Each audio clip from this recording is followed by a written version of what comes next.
Okay, welcome to the chapter alcohols. This is BVR from BVR Clixar classroom. Yesterday we started studying properties of alcohols, and in this we were dealing esterification reaction. ఎస్టరీకరణ చర్య. ఎస్టర్లు ఏర్పడే చర్యని ఎస్టరీకరణ చర్య అంటారు అని చెప్పుకున్నాం. మరి ఎస్టర్లు ఎలా ఏర్పడతాయి? ఆల్కహాల్లు కార్బన్ ఆమ్లాలతో చర్య జరిపితే ఎస్టర్లు ఏర్పడతాయి. The reaction between alcohols and carboxylic acids results in the formation of esters. Of course, this esterification reactions takes place in presence of acids like H2SO4. The best example is ethyl alcohol C2H5OH when allowed to react with, say, acetic acid. Acetic acid formula is CH3COOH. One water molecule is removed, and in addition to that, the main product formed is CH3COOC2H5, that is ethyl acetate. And this entire process is called as esterification reaction, and in Telugu it is called as ఎస్టరీకరణ చర్య. Okay, చూడండి, ethyl alcohol acidic ఆమ్లంతో చర్య జరిపితే ethyl estate ఏర్పడుతుంది. మీకు ఇక్కడ ముఖ్యమైన విషయం ఏంటి అని చెప్పానంటే, కంపల్సరీగా మెకానిజం కూడా మీరు నేర్చుకోవాలి. ఎగ్జామినేషన్లో ఈ క్వశ్చన్ అటెంప్ట్ చేసినప్పుడు మెకానిజం కూడా రాయవలసి ఉంటుంది అని చెప్పాను. సో సేమ్ ఇంగ్లీష్ మీడియంలో కూడా అదే విషయాన్ని చెప్పడానికి ట్రై చేస్తున్నాం. ROH plus RCOOH gives rise to RCOR plus H2O. Here RCOOR is ester. Same తెలుగులో చెప్పిందే ఇంగ్లీష్లో కూడా ఎగ్జాంపుల్ మనం పెట్టుకోవడం జరిగింది. Ethyl alcohol reaction with acetic acid gives rise to ethyl acetate. అయితే మీకు చర్యా విధానం గురించి మాట్లాడదామని అనుకున్నాం. Reaction mechanism. ఇక్కడ రియాక్షన్ మెకానిజం అనేది 4 స్టేజెస్లో జరుగుతుంది. 4 steps. In the first step, what happens is carboxylic acid, that is acetic acid in this case, takes up one proton from the acid. ఉపయోగించినటువంటి యాసిడ్ ఆమ్లం నుంచి, ఉదాహరణకి సల్ఫ్యూరిక్ ఆమ్లం నుంచి ఒక H+ అయాన్ని ఎవరు తీసుకుంటారు? ఎస్టిక్ ఆమ్లం తీసుకుంటుంది.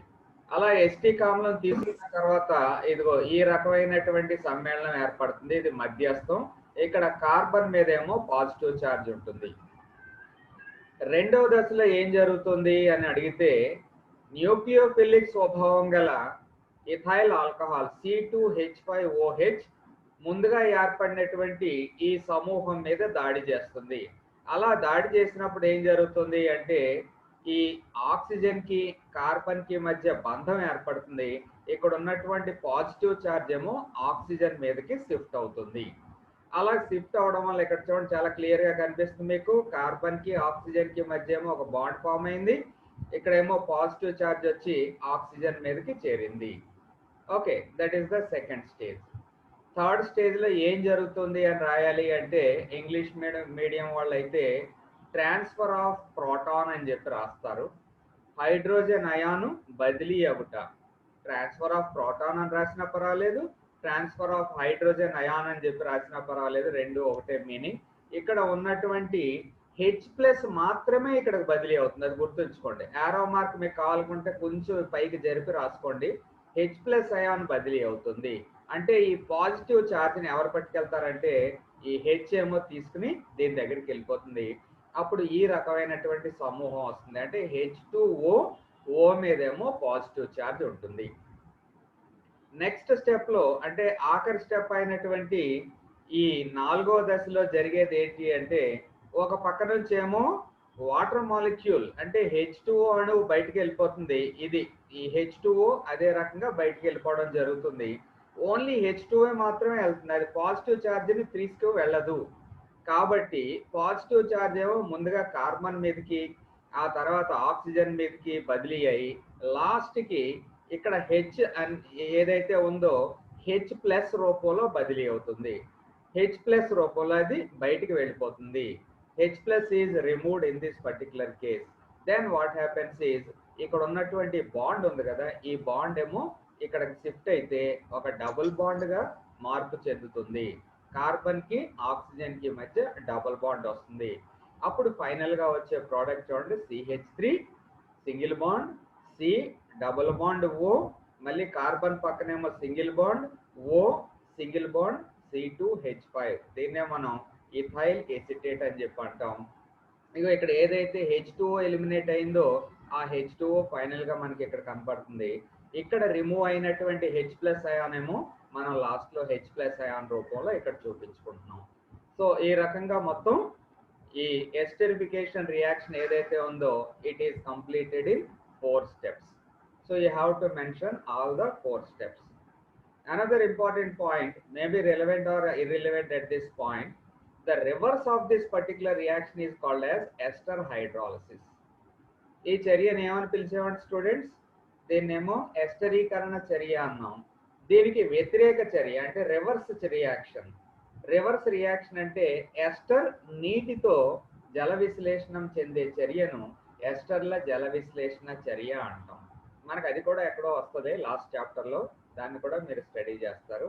అయితే ఎస్టరిఫికేషన్ రియాక్షన్ ఏదైతే ఉందో మీరు బాగా ప్రాక్టీస్ చేసి ఉండండి. It is a compulsory reaction for hour examination. Okay, I hope you all understood this concept, the esterification reaction mechanism in 4 steps. Next reaction is dehydration reaction.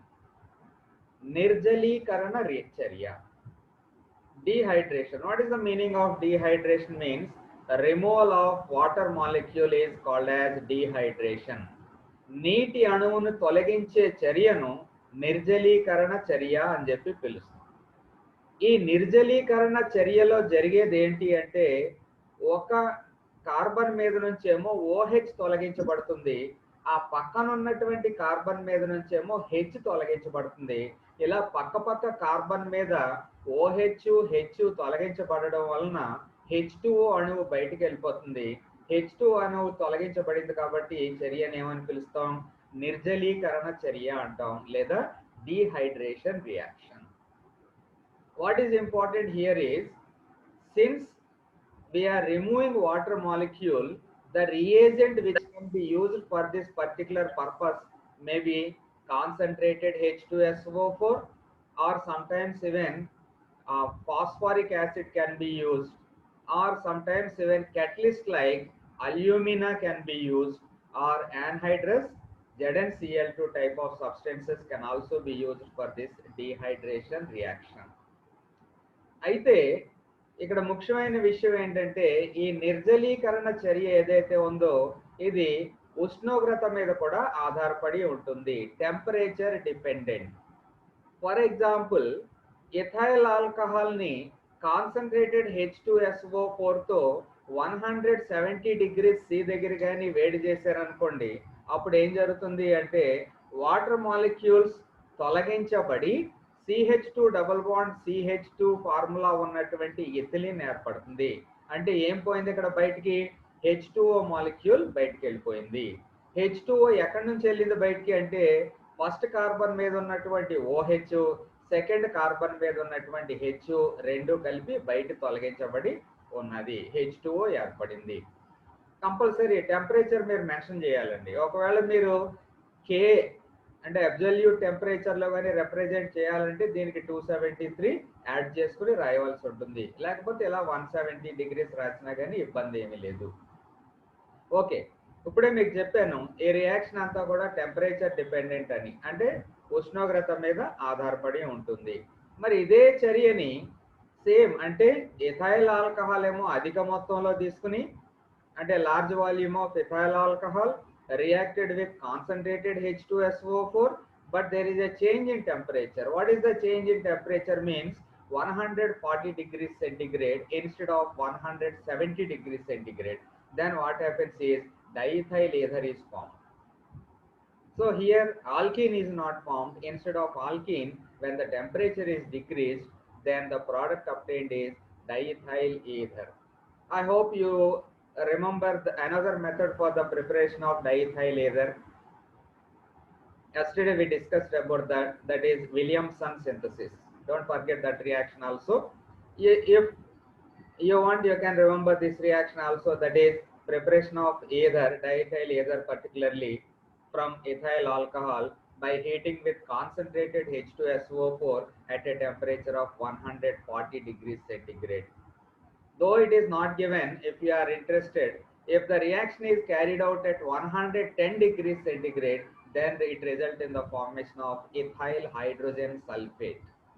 110 డిగ్రీల సెంటిగ్రేడ్ దగ్గర కానీ వేడి చేస్తే కాన్సన్ట్రేటెడ్ H2SO4 తో ethyl hydrogen sulphate అనే సమ్మేళనం ఏర్పడుతుంది.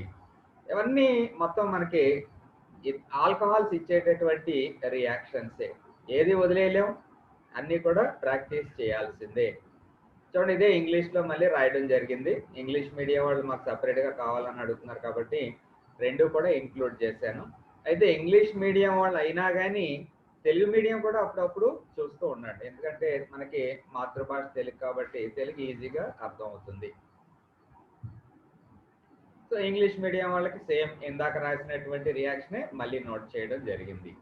So 443K అన్నాం, అదే చెప్పాను 170 degrees Cకి 273 యాడ్ చేసుకుంటాం, అబ్సల్యూట్ స్కేల్ కాబట్టి. అలాగే యాడ్ చేస్తే మనకి 443 వస్తుంది. అప్పుడు ఆల్కీన్ ఏర్పడింది, అంటే ఎథిలీన్ ఏర్పడింది. అదే 140 degrees దగ్గర కానీ చేస్తే ఏథర్ ఏర్పడింది. అదే సేమ్ ఎగ్జాంపుల్ డైథైల్ ఏథర్ అనే ప్రోడక్ట్ వస్తుంది. ఎవరన్నా ఇంగ్లీష్ మీడియం స్టూడెంట్స్ కానీ తెలుగు మీడియం స్టూడెంట్స్ కానీ ఈ డీహైడ్రేషన్ రియాక్షన్ సంబంధించి మెకానిజం నేర్చుకోవాలి అనిపించింది అనుకోండి, ఈ స్లైడ్ చూసుకోండి. It is concerned with mechanism of dehydration reaction. So interest ఉన్న వాళ్ళు ప్రాక్టీస్ చేయండి.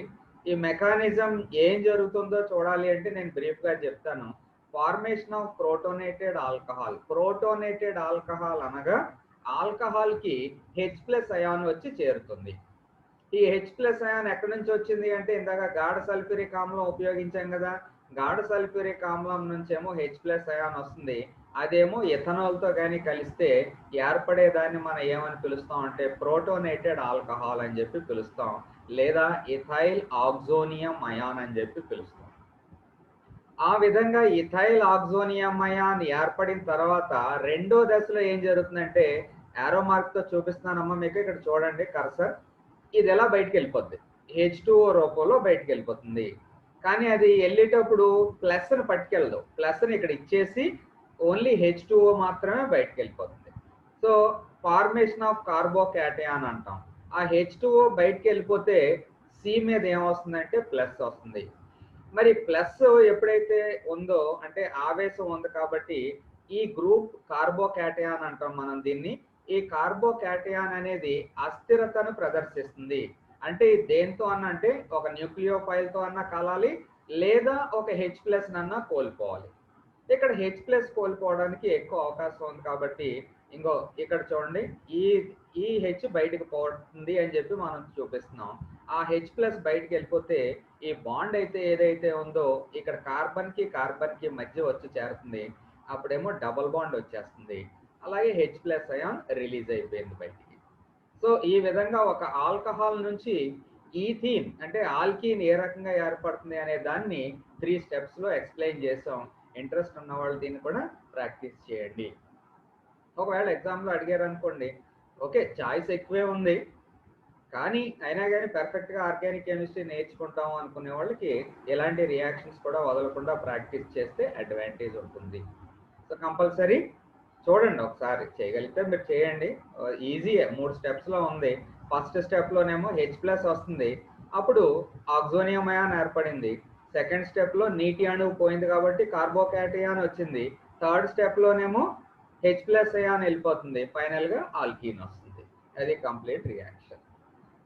తర్వాత మనం నేర్చుకోవాల్సినవి చెప్పుకోవాల్సినటువంటి ఇంపార్టెంట్ రియాక్షన్స్ ఏంటి అంటే ఆక్సీకరణ రియాక్షన్స్, ఆక్సీకరణ చర్యలు, oxidation reactions. Alcohols involve in oxidation reactions and they result in the formation of carbonyl compounds in the first stage and finally they result in the formation of carboxylic acids. Students, please listen to me. Alcohol లో ఆక్సీకరణ చర్యలను ఇస్తాయి. మరి ఆక్సీకరణ చర్యలు ఇచ్చినప్పుడు ముందుగా ఏర్పడేది ఏంటి అంటే కార్బనైల్ సమ్మేళనాలు ఏర్పడతాయి. ఫైనల్ గా వచ్చేటటువంటి ప్రోడక్ట్స్ ఏమో కార్బాక్సిలిక్ ఆమ్లాలు ఏర్పడతాయి. ఇది కామన్ గా ఉన్నటువంటి రియాక్షన్. అయితే ఇంకా దీన్ని డీటెయిల్గా కానీ మాట్లాడుకున్నాం అనుకోండి, అలా డీటెయిల్గా మాట్లాడుకునేటప్పుడు ప్రైమరీ ఆల్కహాల్ ఆక్సీకరణం చెందితే ఆల్డిహైడ్లను ఏర్పరుస్తాయి. Primary alcohols upon oxidation give rise to aldehydes. Secondary alcohols upon oxidation gives rise to ketones. Secondary alcohol అయితే ఆక్సీకరణం చెందితే ఏమొస్తాయి? కీటోన్లు ఏర్పడతాయి. అయితే సాధారణ పరిస్థితుల్లో మాత్రం టెర్షియరీ ఆల్కహాల్ ఆక్సీకరణము చెందవు. Under ordinary condition, not drastic conditions, under ordinary conditions tertiary alcohols doesn't undergo oxidation reaction. అసాధారణ పరిస్థితులు అంటే చాలా strong oxidising agents like KMnO4, ఈ పొటాషియం పర్మాంగనేట్ లాంటి స్ట్రాంగ్ ఆక్సిడైజింగ్ ఏజెంట్ కానీ తీసుకున్నాం అనుకోండి, అప్పుడు ఈ టెర్షియరీ ఆల్కహాల్ కూడా ఆక్సిడేషన్ జరుగుతాయి. ముందుగా కీటోన్స్ ఏర్పడతాయి, ఫైనల్ గానేమో కార్బాక్సిలిక్ యాసిడ్స్ ఏర్పడతాయి. అయితే మీరు అతి ముఖ్యమైన విషయం ఏంటంటే రెండాటిలోనూ కూడా కార్బన్ సంఖ్య తక్కువగా ఉంటుంది. మీరు తీసుకున్నటువంటి ఆల్కహాల్ కంటే ఏర్పడినటువంటి కీటోన్లా కానీ ఫైనల్ గా వచ్చినటువంటి కార్బాక్సిలిక్ యాసిడ్ లో కానీ రెండాటిలో కూడా కార్బన్ల సంఖ్య ఏదైతే ఉందో అది తక్కువగా ఉంటుంది అనే విషయాన్ని మీరు గ్రహించాలి. ఓకే, సో ఇది బేసిస్. సో క్లుప్తంగా మీరు గుర్తుంచుకోవాల్సింది ఏంటి? ప్రైమరీ ఆల్కహాల్ ఆక్సిడేషన్ చెందితే ఆల్డిహైడ్లు వస్తాయి, సెకండరీ ఆల్కహాల్ ఆక్సిడేషన్ చెందితే కీటోన్లు వస్తాయి. టెర్షియరీ ఆల్కహాల్ డ్రాస్టిక్ కండిషన్ అంటే విపరీత పరిస్థితుల్లో ఆక్సీకరణం చెందితే ముందుగా కీటోన్లు ఫైనల్ గా కార్బాక్సిలిక్ యాసిడ్స్ ఏర్పడతాయి. అయితే తక్కువ కార్బన్లు ఉన్నటువంటి సమ్మేళనాన్ని ఇవి ఏర్పరుస్తాయి అన్న విషయాన్ని ముందు బ్రెయిన్ లోకి ఎక్కించండి, అప్పుడు మనం డీటెయిల్స్ లోకి వెళ్దాం. ఇప్పుడు చూడండి, ముందుగా KMnO4 తో ఆక్సీకరణం అని చెప్పి అనుకుందాం. ఈ KMnO4 తో ఆక్సీకరణం, KMnO4 is a strong oxidizing agent, please remember that point. బలమైన ఆక్సీకరణి. ఇలాగ బలమైన ఆక్సీకరణి కాబట్టి ప్రైమరీ ఆల్కహాల్ ఆక్సీకరణం చెంది ఏం ఏర్పడతాయి? ముందుగానేమో ఆల్డిహైడ్లు ఏర్పడతాయి, తర్వాత ఏమో కార్బాక్సిలిక్ యాసిడ్స్ ఏర్పడతాయి. అంటే ముఖ్యమైన విషయం ఏంటంటే రెండాటిలో కూడా కార్బన్ల సంఖ్యలో వ్యత్యాసం ఉండదు. They form first aldehydes and finally carboxylic acids, both of them having the same number of carbon atoms. That point you have to remember. So చూడండి ఇక్కడ best example CH3CH2OH. this is ethyl alcohol. Ethyl alcohol is a 1 degree alcohol, that means a primary alcohol. When it is subjected to oxidation in presence of KMnO4 solution, ఇక్కడ చూడండి H+ అని రాసామంటే acidic medium, KMnO4 in acidic medium. ముందు ఏం ఏర్పడాలి? Aldehyde ఏర్పడాలి, acetaldehyde. CH3CHO is acetaldehyde is the product obtained. Now then this reaction continues because KMnO4 is a strong oxidizing agent, so it reacts with further amount of KMnO4 in the form of oxygen. That means it gets oxidized and finally it results in the formation of carboxylic acid. Here in this particular case the example is acetic acid and the formula of acetic acid is CH3COOH. I hope you got the point. Ethyl alcohol first gives acetaldehyde and finally gives acetic acid when it is subjected to oxidation in presence of potassium permanganate in acidic medium. Okay, just now I told you that same number of carbon atoms will be there. How many carbon atoms are there in ethyl alcohol? Students, please observe this one. How many carbon atoms? 1, 2, that's all. In acetaldehyde, how many? 1, 2, that's all. And here in acetic acid, 1 and 2. That means a primary alcohol upon oxidation gives rise to an aldehyde having same number of carbon atoms, and upon further oxidation gives rise to a carboxylic acid, that too having the same number of carbon atoms. That point you have to remember and try to write in the examination. So గుర్తుంచుకోండి, number of times పదే పదే practice చేస్తే తప్ప మీకు రావు. ఒకసారి అలా వినేసి మనం డైరెక్ట్గా ఎగ్జామ్లోకి వెళ్ళి రాసేద్దామంటే అయ్యే పని కాదు, జాగ్రత్తగా ఉండండి. రెండోది చూడండి, సెకండరీ ఆల్కహాల్స్ గురించి మాట్లాడుకుంటున్నాం. We are dealing with secondary alcohols. Secondary alcohols upon oxidation gives rise to ketone having the same number of carbon atoms, but this ketone upon oxidation gives rise to a carboxylic acid which is having less number of carbon atoms. జాగ్రత్తగా గుర్తుంచుకోండి ఆ point. అయితే stress చేస్తున్నాను మీకు అక్కడ. Secondary alcohol ముందుగా ఏం ఏర్పడుతున్నాయి? కీటోన్లు ఏర్పరుస్తున్నాయి. కీటోన్లో కార్బన్ సంఖ్య ఎలా ఉంది? అదే సంఖ్యలో ఉంది, ఏమి తగ్గుదల లేదు. కానీ అలా ఏర్పడినటువంటి కీటోన్ తర్వాత ఏం చేస్తుంది? కార్బాక్సిలిక్ ఆమ్లంగా మార్పు చెందుతుంది. కానీ ఇక్కడ వ్యత్యాసం ఏంటంటే ఒక కార్బన్ తక్కువ ఉన్నటువంటి కార్బాక్సిలిక్ ఆమ్లాన్ని ఏర్పరుస్తుంది. ఎగ్జాంపుల్ చూడండి. Example is 2-propanol. 2-propanol రెండు దగ్గర OH ఉంది కాబట్టి, రెండో కార్బన్ దగ్గర OH ఉంది కాబట్టి ఇదిగో 2-propanol. 3 కార్బన్లు ఉన్నటువంటి alcohol. It is a 2-propanol. Oxidation చేస్తే 2 హైడ్రోజన్లు పోతున్నాయి. That's why it is called as oxidation reaction. Oxidation reaction అంటే బేసిక్ గా ఆక్సిజన్ కలవడం కానీ లేదా హైడ్రోజన్ తొలగించబడడం కానీ. సో ఇక్కడ హైడ్రోజన్ తొలగించబడుతుంది కాబట్టి దీన్ని ఆక్సిడేషన్ అని చెప్పి చెప్పవచ్చు. ఏం ఏర్పడింది? 2-propanol తీసుకుంటే ఎస్టోన్ అనే సమ్మేళనం ఏర్పడింది.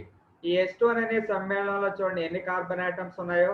CH3, C++O, CH3 3 కార్బన్లు ఉన్నాయి. ఇక్కడ ఎన్ని కార్బన్లు? 3 కార్బన్లే ఉన్నాయి. కానీ ఇది మళ్ళీ ఆక్సిడైజ్ అయినప్పుడు ఏం జరుగుతుంది? ఎస్టిక్ ఆమ్లం ఏర్పడింది. ఆ ఎస్టిక్ ఆమ్లంలో కేవలం 2 కార్బన్లు మాత్రమే ఉన్నాయి. సో మీరు ఇక్కడ పైన రాసేటప్పుడు ఏం రాయాలి? A secondary alcohol upon oxidation gets converted into a ketone having the same number of carbon atoms. This ketone upon oxidation gives rise to a carboxylic acid having lesser number of carbon atoms. తెలుగులో ఏమవుతుంది? ఒక secondary alcohol లేదా 2-degree alcohol KMnO4 లాంటి బలమైన ఆక్సీకరణితో ఆక్సీకరణం చెందినప్పుడు ketone ఏర్పరచును. ఎలాంటి ketone ఏర్పరచును అనగా అదే సంఖ్యలో కార్బన్లు ఉన్నటువంటి కీటోన్ ఏర్పరచును. ఇది మళ్ళీ ఆక్సీకరణం చెంది కార్బాక్సిలిక్ ఆమ్లంగా మార్పు చెందును. అయితే దీనిలో ఒక కార్బన్ తక్కువ ఉన్నటువంటి కార్బాక్సిలిక్ ఆమ్లం ఏర్పడును అనే విషయాన్ని మీరు అక్కడ రాయవలసి ఉంటుంది. Okay, very good. చాలా క్లియర్గా అర్థం అవుతుంది అనుకుంటున్నాను మీ అందరికి కూడా. మళ్ళీ ఇది వీడియో పెడతాం కాబట్టి పదే పదే దీన్ని చూడండి. తర్వాత ఇప్పుడు అసలు విషయానికి రండి. Tertiary alcohol. ముందుగా మనం చెప్పుకున్న ఒక పాయింట్, టెర్షరీ ఆల్కహాల్ అనేవి మామూలు పరిస్థితుల్లో అంటే కొంచెం తక్కువ బలం ఉన్నటువంటి ఆక్సీకరణల సమక్షంలో ఆక్సీకరణము చెందవు. అయితే ఇక్కడ మనం potassium permanganate in acidic medium లాంటి ఆక్సిడైజింగ్ ఏజెంట్ యూజ్ చేస్తున్నాం కాబట్టి ఇట్ గెట్స్ ఆక్సిడైజ్. అయితే ఆక్సీకరణం చెందగా ముందు కీటోన్ వస్తుంది, ఫైనల్ గా కార్బాక్సిలిక్ ఆమ్లం వస్తుంది. రెండాటిలో కూడా కార్బన్ల సంఖ్య తక్కువగా ఉంటుంది. ఆ విషయాన్ని మీరు స్ట్రెస్ చేయాలి అక్కడ. ఉదాహరణకి టెర్షరీ బ్యూటైల్ ఆల్కహాల్ తీసుకుందాం. Tertiary butyl alcohol formula CH3 చాలా సార్లు వచ్చింది మనకి టెర్షరీ బ్యూటైల్ ఆల్కహాల్. ఇంకా మనం ఫార్ములాలో డౌట్ గా ఉన్నామంటే ఆర్గానిక్ కెమిస్ట్రీలో చాలా వెనకబడి ఉన్నామని అర్థం. అలా మీరు ఎవరు లేరని చెప్పి అనుకుంటున్నాను నేను. So CH3 tertiary butyl alcohol ఆక్సీకరణం చేస్తాం, ఎస్టోన్ వచ్చింది. ఇక్కడ ఎన్ని కార్బన్లు ఉన్నాయి? 1 2 3 4 కార్బన్స్ ఉన్నాయి. మరి ఎస్టోన్లో ఎన్ని కార్బన్లు ఉన్నాయి? 1 2 3 కార్బన్స్ మాత్రమే ఉన్నాయి. అంటే ఆల్రెడీ ఇప్పటికే ఒక కార్బన్ తగ్గిపోయింది. తర్వాత ఇంకా ఆక్సీకరణం చెందింది అనుకోండి, చెందితే ఏమొచ్చింది? ఫార్మిక్ యాసిడ్ పక్కన పెట్టండి, ఎస్టిక్ ఆమ్లం అని చెప్పి అనుకోండి. ఎస్టిక్ ఆమ్లం ఎన్ని కార్బన్లు ఉన్నాయి? 2 కార్బన్లు మాత్రమే ఉన్నాయి. అంటే ఏర్పడినటువంటి కీటోన్లో కార్బన్ సంఖ్య తగ్గింది, అలాగే కార్బాక్సిలిక్ ఆమ్లంలో కూడా మళ్ళీ కార్బన్ సంఖ్య తగ్గింది. సో ఆ రకమైనటువంటి సమ్మేళనాలు కానీ ఏర్పరిస్తే అది ఏ ఆల్కహాల్ అని చెప్పుకోవచ్చు మనం? టెర్షరీ ఆల్కహాల్ లేదా 3-degree ఆల్కహాల్ అని చెప్పి మనం ఖచ్చితంగా నిర్ధారణకి రావచ్చు. సో ఈ విధంగా KMnO4తో ఆల్కహాల్లకు ఉన్నటువంటి ఆక్సీకరణ చర్య. ఓకే, అలాగే మనకి సిలబస్ లో CrO3తో ఉంది, క్రోమియం ట్రయాక్సైడ్. క్రోమియం ట్రయాక్సైడ్ తో ఆక్సీకరణము. ఇక్కడ ముఖ్యమైన విషయం ఏంటంటే కార్బనైల్ సమ్మేళనాలు మాత్రమే ఏర్పడతాయి. ఫైనల్ గా కార్బాక్సిలిక్ ఆమ్లాలు రావడం అనేది జరగదు. అంతవరకు మనం కూడా హ్యాపీ. ఆల్కహాల్ ఆక్సీకరణ చర్యలో కార్బనైల్ సమ్మేళనాలు మాత్రమే ఏర్పడాలంటే ఏం వాడాలి? CrO3ను అనార్ద్ర స్థితిలో ఆక్సీకరణిగా వాడవలసినటువంటి అవసరం ఉంటుంది. Chromium trioxide must be used in anhydrous state in order to obtain carbonyl compounds from alcohols. What is important point here is, if you use a primary alcohol or 1 degree alcohol, the product obtained will be aldehyde. If you use a secondary alcohol, then the product obtained will be a ketone. If you use a tertiary alcohol, there won't be any such reaction. So it is very clear, subject is very clear. Primary alcohol, aldehyde is formed. Secondary alcohol, a ketone is formed. Tertiary alcohol, no product is obtained. So it is very clear in this slide. RCH2OH, alcohol primary, aldehyde is formed, RCHO. R ఏం కావాలనుకుంటే అది పెట్టుకో. CH3 పెట్టుకుంటే ఇక్కడ CH3 వస్తుంది. ఇక్కడ చూడండి secondary alcohol same reagent gives rise to A ketone. నువ్వు ఆర్లు ఆర్ ప్రైమ్లు మార్చుకొని నీకు ఏం కావాలితే అది రాసుకో, నీకు ఫైనల్ గా రియాక్షన్ వస్తుంది. టెర్షరీ ఆల్కహాల్ CrO3తో ఆక్సీకరణం చెందవు అనేది మనం ఇక్కడ నోట్ చేసుకున్నాం. సో మీకు అర్థమైంది అనుకుంటున్నాను. ఆక్సిడేషన్ రియాక్షన్స్, ఆల్కహాల్ ఆక్సీకరణ చర్యలను వివరించండి అన్నారు అనుకోండి, ఈ రెండాటితోనూ చాలు. ఒకటి KMnO4తో, రెండోది CrO3తో మన ఆక్సీకరణ రియాక్షన్స్ అనేవి రాస్తాం. సేమ్ థింగ్ ఇప్పుడు నేను తెలుగులో మీకు ఏదైతే ఎక్స్ప్లెయిన్ చేశానో ఇంగ్లీష్ మీడియం వాళ్ళకి కూడా ఈ స్లైడ్ ఉపయోగపడుతుంది. ఓకే, ఆక్సిడేషన్ రియాక్షన్స్ కూడా అక్కడ కంప్లీట్ చేసుకున్నాం. నెక్స్ట్ ఇప్పుడు మనం చెప్పుకోయేటటువంటి స్లైడ్ దేనికి సంబంధించింది అంటే ఆల్కహాల్ గురించి చాలా చెప్పుకుంటున్నాం. ఈ ఆల్కహాల్ని భేదపరచడం ఎలాగా, అనగా ప్రైమరీ, సెకండరీ మరియు టెర్షరీ ఆల్కహాల్గా వాటిని గుర్తించడం ఎలాగా, how to differentiate or distinguish between a primary or a secondary and a tertiary alcohol. ఇచ్చినటువంటి ఆల్కహాల్ మనకి ప్రైమరీయా, సెకండరీయా, టెర్షియరియా అనేది ఎలా చెప్పగలము? దానికి సంబంధించి మనకు సిలబస్లో 3 రకాలైనటువంటి పరీక్షలు ముఖ్యంగా ఉన్నాయి. ఒకటేమో ఆక్సిడేషన్ రియాక్షన్ ద్వారా చెప్పొచ్చు. ఆల్రెడీ నేను ఆక్సిడేషన్ రియాక్షన్ ద్వారా చెప్పొచ్చు అంటే మీకు అర్థమైపోయి ఉంటుంది నేను ఏం మాట్లాడతాను నెక్స్ట్ స్లైడ్లో అనేది. రెండోది లోకాస్ కారకము, లోకాస్ రియేజెంట్తో స్టడీ చేయొచ్చు. థర్డ్ వన్ ఏంటి అంటే ceric ammonium nitrate. The third one is ceric ammonium nitrate తో కూడా మనం ఈ విషయాన్ని చెప్పడానికి అవకాశం ఉంటుంది.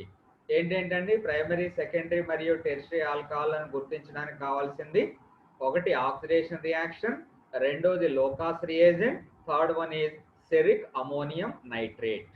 ఒక్కొక్క దాని గురించి మాట్లాడుకుంటూ వెళ్దాం. ఆక్సిడేషనే తీసుకుందాం అనుకోండి, ఫస్ట్ ఆక్సిడేషన్తో స్టార్ట్ చేద్దాం.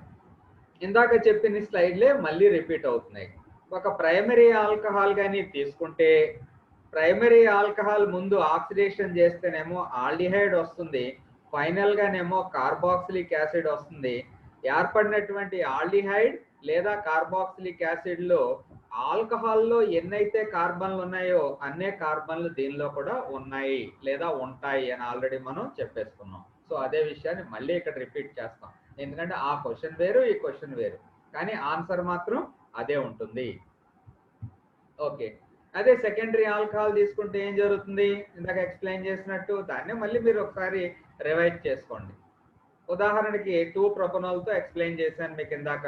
ఒక సెకండరీ ఆల్కహాల్ తీసుకున్నాం, సెకండరీ ఆల్కహాల్ తీసుకుంటే ముందుగానేమో కీటోన్ వస్తుంది, ఫైనల్ గా కార్బాక్సిలిక్ యాసిడ్ వస్తుంది. కీటోన్ లోనేమో same number of carbon atoms ఉంటాయి, బట్ ఏర్పడినటువంటి కార్బాక్సిలిక్ యాసిడ్ లో మాత్రం 1 కార్బన్ లెస్ ఉంటుంది అని చెప్పుకున్నాం. If it is a tertiary alcohol, how to differentiate? If it is a tertiary alcohol, first a ketone is formed and finally a carboxylic acid is formed, both of them having lesser number of carbon atoms. ముందు ketone లోనేమో ఒక carbon తక్కువ ఉంటుంది, final గా acid లోనేమో ఇంకో carbon తక్కువ ఉంటుంది. ఆ రకంగా మనం ఇచ్చినటువంటి శాంపిల్ ప్రైమరీ ఆల్కహాలా, సెకండరీ ఆల్కహాలా, టెర్షరీ ఆల్కహాలా అని చెప్పి ఆక్సిడేషన్ విధానం ద్వారా మనం డిఫరెన్షియేట్ చేసి వాళ్ళకి ఎక్స్ప్లెయిన్ చేయవచ్చు. ఓకే, ఇంకొకటి ఏంటంటే identification with Lucas reagent, LUCAS, Lucas reagent, Lucas కారకముతో చర్య. What is Lucas reagent? Lucas reagent is anhydrous ZnCl2 plus concentrated hydrochloric acid mixture. A mixture of anhydrous ZnCl2 and concentrated HCl, hydrochloric acid, is called as Lucas reagent. అనార్ద్ర zinc chloride మరియు hydrochloric ఆమ్లం గాఢ స్థితిలో మిశ్రమాన్ని లోకాస్ కారకము అంటారు. ఏదైనా alcohol తీసుకుని దాన్ని లోకాస్ రియేజెంట్తో కానీ కలిపాము అంటే ఏం జరుగుతుందంటే నీటిలో కరగనటువంటి తెల్లని అవక్షేపం ఏర్పడుతుందండి. when an alcohol is treated with దేంతో లోకాస్ reagent, then what happens is alkyl halide is formed, and that alkyl halide is a white precipitate which is insoluble in water. నీటిలో కరగనటువంటి అవక్షేపం ఏర్పడుతుంది. You observe this reaction. ROH, you have HCl concentrated in presence of ZnCl2. This mixture, that is HCl and ZnCl2, is called as Lucas reagent. Result in the formation of RCl. RCl is alkyl halide. It is insoluble in water. Okay, here what is important point? ఇప్పుడు బాగానే ఉంది అంతాను, alcohol చర్య జరుపుతాయి, అది నీటిలో కరగనటువంటి alkyl halide తెల్లని అవక్షేపాన్ని ఏర్పరుస్తుంది. అయితే ఈ ప్రైమరీ, సెకండరీ, టెర్షరీ ఆల్కహాల్లను ఎలా గుర్తించడం అని కానీ అడిగారు అనుకోండి, చాలా సింపుల్ అండి. మీకు ఇచ్చినటువంటి ఆల్కహాల్ కానీ టెర్షరీ ఆల్కహాల్ అయితే అవక్షేపం వెంటనే ఏర్పడుతుంది. The precipitate is formed immediately if the alcohol is a tertiary alcohol. ఇక్కడ రాసిన అదే విషయం. టెర్షరీ ఆల్కహాల్లో లోకాస్ కారకంతో అవక్షేపాన్ని వెంటనే ఏర్పరచును. If it is a secondary alcohol, then what happens is it takes about 5 minutes. ఒక 5 నిమిషాల తర్వాత నెమ్మదిగా కానీ అవక్షేపం ఏర్పడితే అది సెకండరీ ఆల్కహాల్ అవుతుంది. అయితే గది ఉష్ణోగ్రత వద్ద ఈ తెల్లని అవక్షేపం కానీ ఏర్పడలేదనుకోండి, అప్పుడు అది ఏమవుతుంది అంటే ప్రైమరీ ఆల్కహాల్ అవుతుంది. అఫ్ కోర్స్ ఇక్కడ కండిషన్ చూడండి, గది ఉష్ణోగ్రత వద్ద at room temperature primary alcohol doesn't give white precipitate. Okay, దీన్ని కూడా వేడి చేస్తే తెల్లని అవక్షేపం ఏర్పడుతుంది, అది వేరే విషయం అనుకోండి. మీరు పరీక్ష రాసేటప్పుడు ఈ విషయాన్ని గుర్తుంచుకోవాలి. ముందు లోకాస్ రియేజెంట్ అంటే ఏంటనేది వివరించాలి. లోకాస్ రియేజెంట్ అంటే ఏంటో వివరించిన తర్వాత ఎలా చర్య జరుగుతుందో రాయాలంటే టెర్షరీ ఆల్కహాల్ అవక్షేపాన్ని వెంటనే ఏర్పరుస్తాయి, సెకండరీ ఆల్కహాల్ 5 నిమిషాల తర్వాత ఏర్పరుస్తాయి, ప్రైమరీ ఆల్కహాల్ గది ఉష్ణోగ్రత వద్ద తెల్లని అవక్షేపాన్ని ఏర్పరచవు. This is a test for alcohols, differentiating between primary, secondary and tertiary alcohols by using the reagent లోకాస్ reagent. Okay, the same thing in English medium, test to distinguish alcohols, లోకాస్ reagent test. మొత్తం అంతా కూడా clear గా ఉంది. English medium వాళ్ళు ఈ slide use చేసుకోండి. Another one is ceric ammonium nitrate. Primary, secondary and tertiary alcohols can be differentiated by using this substance which is called as seric ammonium nitrate. What happens is with seric ammonium nitrate, primary alcohols get converted into aldehydes. Seric ammonium nitrate is again an oxidizing agent. Oxidizing agent కాబట్టి primary alcohol ముందుగా దేనిగా మారుతాయి? ఆల్డిహైడ్లుగా మారుతాయి. మరి అవి ఆల్డిహైడ్లుగా మారేయా లేదా అనేది ఎలా తెలుసుకుంటాం అంటే it can be tested with a reagent called as Tollens reagent silver mirror test. Silver mirror test with Tollens reagent. అలాగా టోలెన్స్ రియేజెంట్ తో సిల్వర్ మిర్రర్ టెస్ట్ కానీ చేసామనుకోండి, అప్పుడు పాజిటివ్ పరీక్ష కానీ వస్తే మనకి ఇచ్చినటువంటి ఆల్కహాల్ ఏమవుద్ది? ప్రైమరీ ఆల్కహాల్ అవుద్ది. So what is this test? With ceric ammonium nitrate primary alcohols gets converted into aldehydes. Whether they are aldehydes or something else can be tested with a reagent called as Tollens reagent. Ammonical silver nitrate is called as Tollens reagent, and that gives rise to silver mirror test. Serval కళాయి పరీక్ష అని చెప్పి పిలుస్తాం అన్నమాట. So ఆ పరీక్ష కానీ ఇచ్చింది అనుకోండి, ఇచ్చినటువంటి ఆల్కహాల్ ఏమవుద్ది, 1 డిగ్రీ ఆల్కహాల్ లేదా ప్రైమరీ ఆల్కహాల్ అవుతుంది. If it is 2 degree alcohol లేదా సెకండరీ ఆల్కహాల్ అనుకోండి, ఆక్సిడైజ్ చేస్తే దేనిగా మార్పు చెందుతాయి, అవి కీటోన్లుగా మార్పు చెందుతాయి అని చెప్పి మీరు నేర్చుకున్నారు. కీటోన్లుగా మార్పు చెందిన తర్వాత అది కీటోన్లా కాదా అని తెలుసుకోవడానికి ఏం చేస్తామంటే దాన్ని 2,4-DNP-తో పరీక్ష చేస్తాం. 2,4-DNP అంటే 2,4 డైనైట్రోఫినైల్ హైడ్రజీన్. విన్నారు మీరు చాలాసార్లు దీన్ని. 2,4 డైనైట్రోఫినైల్ హైడ్రజీన్తో ఎర్రని అవక్షేపాన్ని ఏర్పరుస్తుంది. Red coloured precipitate is obtained with 2,4 డైనైట్రోఫినైల్ హైడ్రజీన్. అయితే ఇక్కడ విషయం ఏంటంటే 2,4-DNP టెస్ట్ అనేది ఆల్డిహైడ్లు ఇస్తాయి, కీటోన్లు ఇస్తాయి. మరి ఏర్పడినటువంటి సమ్మేళనం ఆల్డిహైడా కీటోనా అంటే మళ్ళీ దాన్ని టోలెన్స్ కారకంతో చర్య జరపాలి. ఆల్డిహైడ్ అనుకోండి సిల్వర్ మిర్రర్ టెస్ట్ ఇస్తుంది, కీటోన్ అయితేనేమో సిల్వర్ మిర్రర్ టెస్ట్ ఇవ్వదు. సో ఎర్రని అవక్షేపం 2,4-DNP-తో ఫామ్ అయ్యి టోలెన్స్ రియేజెంట్తో కానీ టెస్ట్ ఇవ్వలేదనుకోండి, then it can be called as a secondary ketone and that ketone is obtained from secondary alcohol అని చెప్పి గుర్తుంచుకుంటాం. అలాగే 3 డిగ్రీ ఆల్కహాల్ కానీ ఇచ్చి ఉన్నారనుకోండి మనకి, it has no reaction with ceric ammonium nitrate. 3 degree alcohol చర్య నొందవు, ఇట్ డజంట్ రియాక్ట్ అని చెప్పి మనం ఇక్కడ నోట్ చేస్తున్నాం. So this is the method of differentiating between primary, secondary and tertiary alcohols. Okay, ఏమేమి టెస్ట్లు? ఒకటి ఆక్సిడేషన్ రియాక్షన్, రెండవదేమో లోకాస్ రియేజెంట్తో టెస్ట్, మూడోదేమో సెరిక్ అమోనియం నైట్రేట్తో పరీక్ష అని చెప్పి చెప్పుకుంటున్నాం. అదే జాగ్రత్తగా కేర్ఫుల్గా ఫాలో అవడానికి ట్రై చేయండి. చాలా తక్కువ టైం ఉంది ఇక్కడ మనకి. జస్ట్ ఫినాల్స్ స్టార్ట్ చేసి ఇంట్రడక్షన్ ఇస్తాను, మళ్ళీ మనం సాటర్డే పెట్టుకుందాం క్లాస్, మెసేజ్ పెడతాను. సో ఇక్కడ ఫినాల్ అనే కాంపౌండ్స్ ఏవవుతాయి అంటే OH గ్రూప్ డైరెక్ట్గా బెంజీన్ వలయానికి కానీ అటాచ్ అయ్యి ఉంటే ఆ రకమైనటువంటి కాంపౌండ్స్ని మనం ఫినాల్లు అని చెప్పి పిలుస్తాం అన్నమాట. OH group directly linked to the benzene ring, the type of compounds are called as phenols. చూడండి ఇక్కడ ఫినాల్, బెంజీన్ రింగ్, OH, దాని formula C6H5OH, it is called as phenol. In addition to this OH, ఇక్కడ ortho position లో CH3 group ఉందనుకోండి, then it is called as ఆర్థోక్రిసాల్.